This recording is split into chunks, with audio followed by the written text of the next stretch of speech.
Hey everybody, how's it going? Brian Von VA here, back at it again with another set of D&D stories. Today, we've got another set of doozies. Are you guys and gals ready out there? If not, go get yourselves a drink and a little snacky too, because today, D&D players, what's the most insane massacre that your party has ever witnessed or been a part of? Part 1. And don't forget to check out our secondary channel, Riptovia, links are in the description below, where you can see stories like this or even more in-depth weird ones way over there that won't fit over here. I'll go first. We're playing a 3.5 campaign and we're all level 4. Party composed of gnome bard, me, swashbuckler, half-orc fighter with 8 intelligence that acted more like a barbarian, paladin, and druid. The half-orc was called Brugar, and he's the protagonist of this story. We're in a dark dungeon, and we know only that there are cultists around. We discover a room with 8 sleeping kobolds and manage to not wake them up, so we backtrack a bit and plan our attack. We had already fought, so we're not exactly fresh. I take Brugar aside and make sure he's paying attention to me. Listen, Brugar, I'm going to give you a potion of stealth. Before you enter the room, you drink it, and then you kill them without making noise. I enter room and kill all! No, you, and repeat the instructions. After a couple of minutes, he seems to have remembered the plan, so we head back. We all arrive at the end of the corridor leading to the room and wait for the plan to commence. So, Brugar takes the potion and then sprints into the room. DM has him roll stealth and he rolls an 18. Success. In front of the first kobold, he starts charging his attack. Another stealth roll for the attack, 1. Brugar starts screaming as his two-headed sword swings down on the sleeping creature. Roll for attack, 20.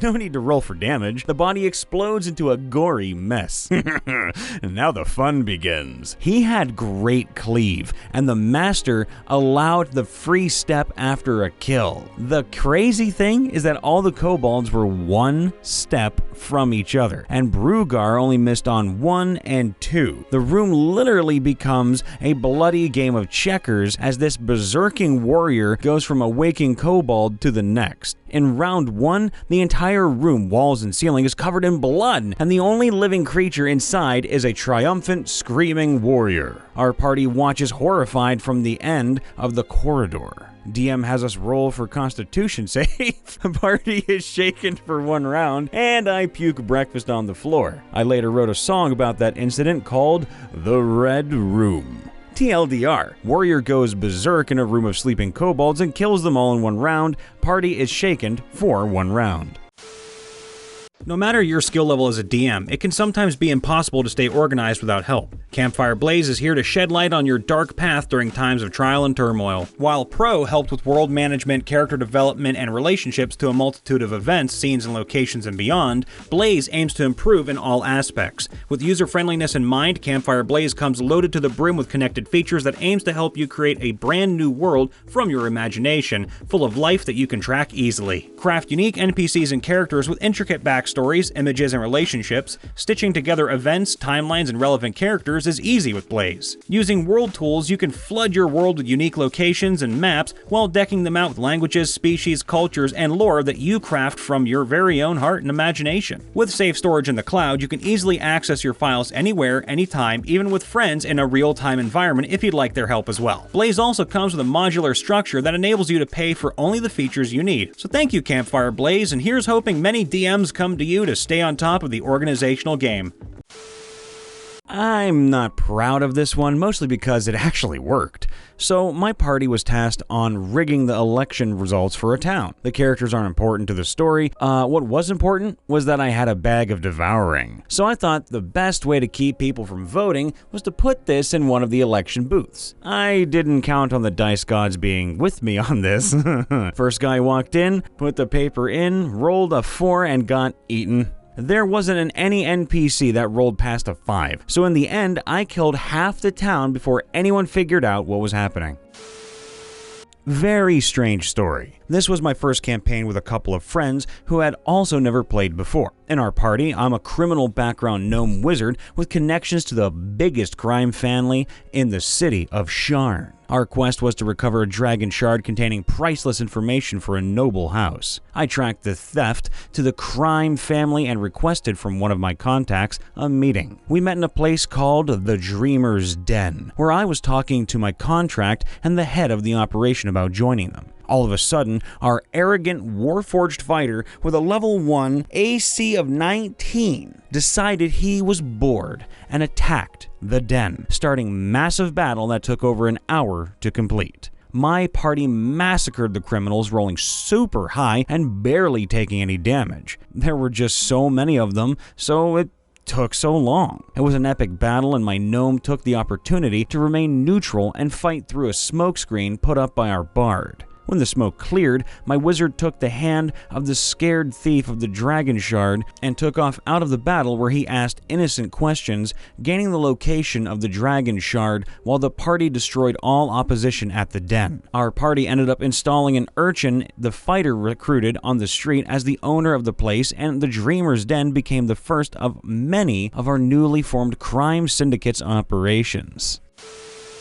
So, also 3.5. A minion of the big bad evil guy released a Voth, the Vile Darkness version, on the northern capital. The party had been off doing something and they would arrive to the battle happening. I rolled a percentile die to see how many of the level 3 guards were killed by the time the party showed up, just so I could gauge how long the fight has been going. I rolled something like 70 to 85%. Most of the guards were dead, body parts littered everywhere. Because of how Vaths worked in Vile Darkness, their burrowing tentacle had an effect where it telepathically gave everyone within so many feet the sensation and taste of whatever it was eating. That's disgusting. This thing was gorging itself, and people were either running from it to save their lives or frozen in place vomiting because their family, friends, neighbors were being eaten, and the taste of them was being broadcasted into their minds. Describing the scene was a bit too much for me as the DM, so I didn't really go into much detail, but I told my players, you know those scenes in vampire movies and stuff where the vampire bites into someone and lets the blood spray all over them? Yeah, that.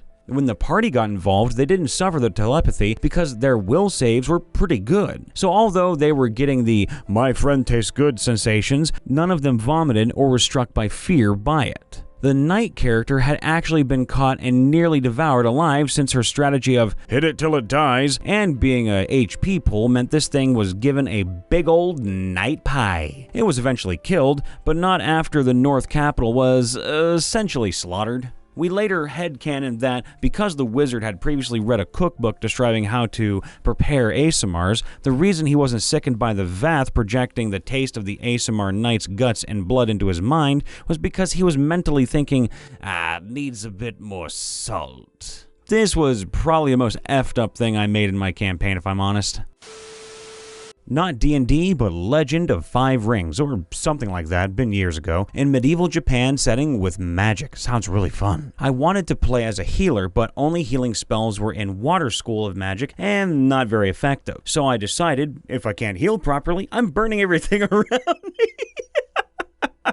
From healer to arson, lovely, and went for Fire Mage, Phoenix Skull. I could pick few spells, and one of them was Heart of Fire, which I could cast from Scroll. Had to level up to memorize it, but Scroll was part of Sacrifice for casting it. One-time use, basically. I asked Jim if I could make copies with my Scribe set. He allowed us some basic items that matched our classes. He agreed, but no more than 2 copies. Session comes, we walk around, get the feeling of game, fight a bandit, fight some wildlife, and we found the local village is being taken hostage by a group of bandits. We found their hideout, small camp, and this session's big, bad, evil guy, bandit boss, is there too. Since they were asleep, we tried to sneak attack and cut their throats, but as you probably guessed, somebody had to fail sneak check. It was our warrior, or as it was called, a samurai. Can't remember exactly. And we had to fight 6 bandits and the big bad evil guy versus 5 of us level 1 characters. 2 turns into fight, this is not looking good. Warrior is on half hit points, rogue or ninja was down to 1/3, and I decide screw it, or all goes to hell, or we're gonna win this and I take Scroll of Heart of Fire. You see, you could in this system make check for skills or magic be more difficult, but if you succeed, there was an extra effect. In my case, I bumped radius of spell twice, damage once, and added a small delay, like for bonus action in D&D. This made my roll check go up to 45 D10 system. But wait, I was from Phoenix School and Fire Mage. That gave me extra dice at cost of discarding one after roll, so I can ditch worst roll. I rolled 48. Spell succeeded, rolled for damage. Oh boy. GM asks me, "Didn't you forget something?" And I'm like, oh shit. I bumped radius of spell to basically whole camp, and our fighters are there. I used delay to shout at them, "Get the hell out of there!" And using delay, they used to run for it. Spell went off. Now, a small disclaimer. Since we were noobs and level 1 at that, GM gave us a bit more starting HP, +5, and bandits, which of them 4 were still alive, had around 15 HP. Big Bad Evil Guy had around 30, so it shouldn't be too difficult. That's where the Heart of Fire comes in. I managed to roll a friggin' 44 damage as a level 1 character with no cheats, and engulfed the whole camp. There was nothing left when the fire went out. Bandits? Ashes. Not even bones left. Boss? Nope. Ashes again. Camp? Burned to the last straw. Loot? Incinerated to oblivion. It was like a mini nuke dropped inside camp. Not too much to say. It derailed the session massively and only got worse in the next ones. 2 more sessions in and our GM gave up. Nope. Never ever again I rolled so high to bring literal hellfire on my enemies. Not even close. Our party was rescued by priests from a holy city of light. Within the tower at the center of the city, there was a homebrew magic orb. When spells were cast into the orb, they would multiply in power. The party learned this when a cleric healed them with Healing Word at 9th level. Later on the campaign, the city was being overrun. The party battled with a big bad evil guy in the tower when the wizard got a great idea. Shoot a fireball through the orb to insta-kill the big bad evil guy with a 9th level fireball. Da-ding! I had neglected to mention that the orb doesn't make a spell at 9th level, it multiplied the spell's level by 9. So the wizard cast a 7th level fireball, level 63 fireball, set off a nuclear explosion in the tower and obliterated the whole district and the neighboring ones. Great plan. This wasn't me or my party, but rather my DM. We were playing Curse of Strahd, and we were in the middle of a giant dragon eel fight near Vallaki. The eel just summoned thousands of little eels to make the water a death sentence, but my brother, playing a paladin Oath of Vengeance, had decided to convince the entire guard of Vallaki to help fight the eel. Nat 20. In response to this, our DM decided it was a good idea to make every last guard in the entire city run straight into the water, killing them all instantly. You can guess what our rogues did after that. On another incident, we had to go back into the death house to stop a group of adventurers from being slaughtered. For context, our party barely made it out last time, taking multiple player deaths. So instead of going through that stupidity, we all used spells and buckets of water to burn down the death house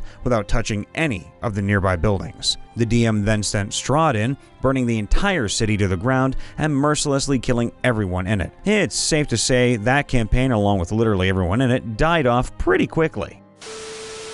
Hey everyone, Brian Von VA here, checking in after the vid. Make sure to check out our sponsor for today's video, Campfire Pro, and to go and check out our secondary channel, Riptovia, where we have stories like this, except sometimes one-offs, sometimes not. There's a lot of different content on there that you are sure to like. Links are in the description below. That being said, please leave a like, subscribe, and to ring that bell to get notified when we post or go live on this here channel. And of course, if you got a story to submit yourself, head on over to r/MrRipper, where you too can leave a story that we might be able to read live or in a video just like this. Also, using your help action, come say hi to me, Brian Von VA, over on YouTube and on Twitch.